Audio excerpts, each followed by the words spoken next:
নাটোরে একটি ভিডিও দেখলাম যে অন্ধ মানুষ বাঁশ ধরে লাঠি ধরে কারো সাহায্য না নিয়ে মসজিদে যাচ্ছেন এবং তিনি নাকি আজানও দেন, মসজিদে 5 ওয়াক্ত নামাজও ঠিক মতো পড়েন। দেখে মনে হচ্ছে বয়স একেবারে কম না, শতবর্ষী হতে পারে।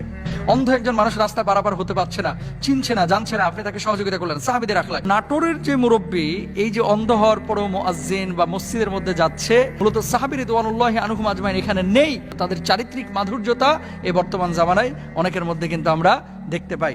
সুতরাং সবল মানুষ আমরা যারা এই দুনিয়ার জিন্দেগিতে জীবিত আছি, নিজেদেরকে অপরাধী মনে হয় না ভাই অনেক সময়? যে আমি সুস্থ হওয়ার পরও কেন আমি মসজিদে যাচ্ছি না, কেন আমি জামাতে যাচ্ছি না?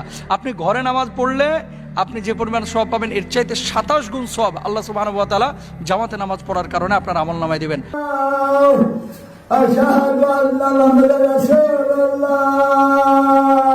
কষ্ট হয় না, কষ্ট হয় বটে, কিন্তু কষ্ট মনে হয় না।